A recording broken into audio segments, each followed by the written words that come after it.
Olá, tudo bem? Seja muito bem-vindo ao nosso Leia a Bíblia. Nós estamos lendo a Bíblia, em especial nós estamos lendo o livro de Esther.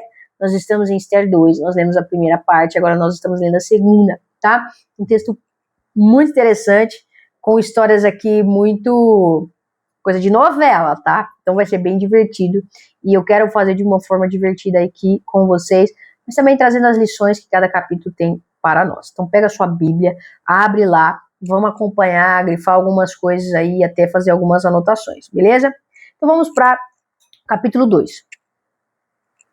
Só lembrando que, né, o rei Xerxes fez a festa lá, chamou Rainha Vashti não quis ir, Memucã foi lá, decidiu dar a ideia de fazer um decreto, e aí agora o decreto foi colocado, e agora nós estamos aqui diante de passada a indignação de Xerxes, o rei. Ele começou a pensar em Vashti, naquilo que ela havia feito, e no decreto que ele havia publicado. Então seus conselheiros sugeriram: permita que procuremos em todo o império moças belas e virgens para o rei, e que o rei nomeie agentes em cada província para que tragam essas lindas moças ao harém na fortaleza de Suzã. Hegai, eunuco do rei e encarregado do harém, providenciará que elas recebam tratamento de beleza. O eunuco, gente, ele é uma pessoa que foi, se eu não estiver muito equivocada, eles são castrados, né? Então eles não têm problema em estar ali, em conviver com as mulheres, em cuidar das mulheres, não vão causar qualquer tipo de problema com as mulheres do rei,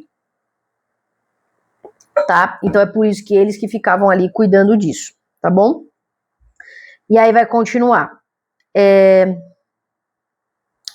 Providenciará o tratamento de beleza. Depois disso, a moça que mais agradará ao rei se tornará rainha em lugar de Vashti.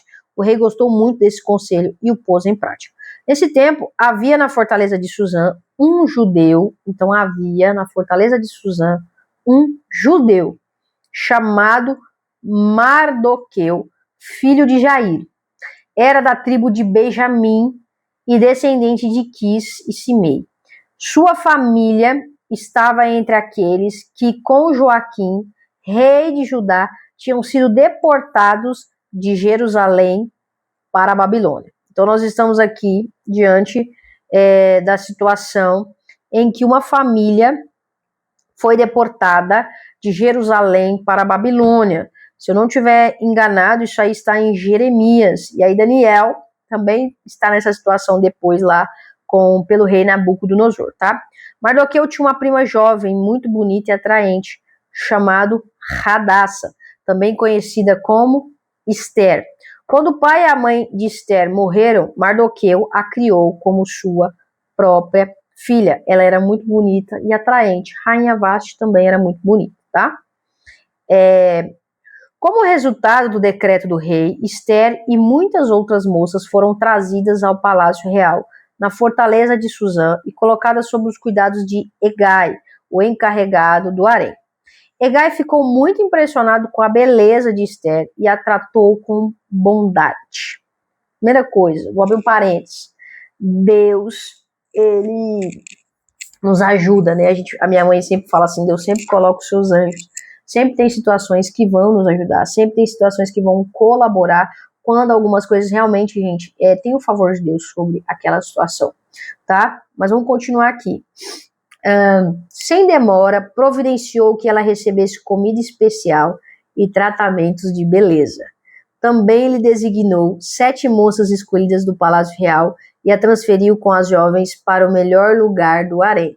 Eu falo que isso aqui é coisa de novela. Então ele gostou dela, viu que ela era bonita, já começou a tratar ela diferente. Mardoqueu havia instruído Esther a não revelar a ninguém sua nacionalidade nem a origem de sua família. Então ela não falaria que ela era judia. Todos os dias Mardoqueu caminhava perto do pátio do harém para saber notícias de Esther e descobrir o que estava acontecendo. Antes de ser levada aos aposentos reais, cada moça recebia os 12 meses prescritos de tratamento de beleza. 1 ano de tratamento de beleza, gente. Isso aqui é coisa de outro mundo. 6 meses com óleo de mirra e 6 meses com perfumes e cosméticos. A mulher ficava cheirosa pro resto da vida, né? Quando chegava a sua vez de ir aos aposentos reais, podia escolher do harém as roupas e as joias que quisesse. À tarde era conduzida aos aposentos reais e na manhã seguinte ia para outra parte do harém, onde moravam as mulheres do rei. Ali ficava sob os cuidados de Saasgás, eunuco do rei encarregado das concubinas. Ela não voltaria a se encontrar com o rei, a menos que ele tivesse gostado muito dela e mandasse chamá-la pelo nome. Então tem aqui algumas informações de como as coisas funcionavam. Ela ficava tomando banho de comédia e tal. À tarde ela ia para os aposentos reais, né? E na manhã seguinte ia para outra parte do harém onde viviam as mulheres. E aí, se o rei quisesse, enfim, gostasse, ele mandava chamar e tal. Esther era filha de Abiail, o tio de Mardoqueu. Mardoqueu havia adotado Esther, sua prima mais nova, como filha. Quando chegou a vez de Esther se apresentar ao rei, ela aceitou o conselho de Hegai, eunuco encarregado do harém. Não pediu nada além do que ele sugeriu e agradou a todos que a viram. Então ela aceitou o conselho do que Hegai disse para ela usar, porque ela podia escolher ali, e ela ouviu o conselho dele. Então assim, algo importante, Deus vai providenciar algumas coisas. Saiba utilizar dessas coisas, não seja orgulhoso. Escute o que Deus está providenciando desde o começo para você. Veja o favor de Deus através da vida de algumas pessoas, tá bom? Esther foi levada ao rei Xerxes no Palácio Real no mês de dezembro, no 7º ano de seu reinado. O rei gostou mais de Esther de que qualquer outra moça. Estou falando que isso aqui é coisa de novela.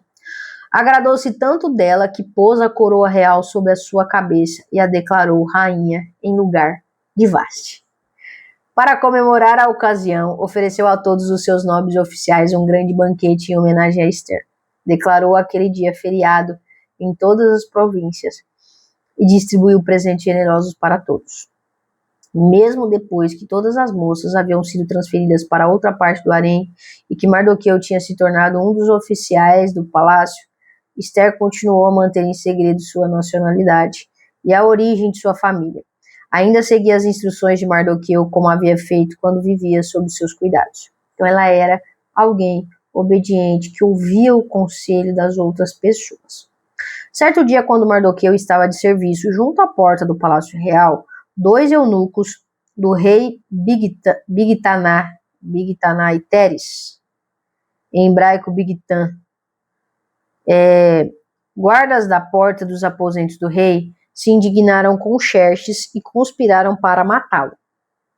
Então vamos lá. Certo dia, Mardoqueu estava junto à porta do Palácio Real, quando 2 eunucos decidiram tramar ali, né, se indignar contra o rei e conspirar para matá-lo. Mardoqueu, porém, soube do plano e transmitiu a informação à rainha Esther, que contou ao rei em nome de Mardoqueu. Quando o caso foi investigado e descobriu-se que o relato de Mardoqueu era verdadeiro, os 2 homens foram enforcados. Presta atenção que tem plot twist lá na frente. Tudo isso estava registrado no livro da história do reinado do rei Xerxes. Então isso foi registrado ali no livro dele, certo? Então aqui nós temos Esther sendo colocada como rainha, tendo a ajuda do eunuco, ouvindo a ajuda dele e continuando a obedecer seu tio Mardoqueu. Mardoqueu está trabalhando, está lá junto à porta, quando ele vê que estão tramando contra a vida do rei. Em vez de ele simplesmente não falar nada, ele decide então relatar isso a Esther. Esther relata em nome de Mardoqueu, e isso é colocado no livro, né, de história do reinado de Xerxes. Isso é importante, tá? Tá gostando da história? Eu espero que sim. Essa história é interessante. As coisas vão começar a ficar mais interessantes ainda nos próximos capítulos. Eu te vejo no capítulo 3 de Esther, para que a gente possa continuar aí compartilhando essas histórias. Um beijo para você e até lá!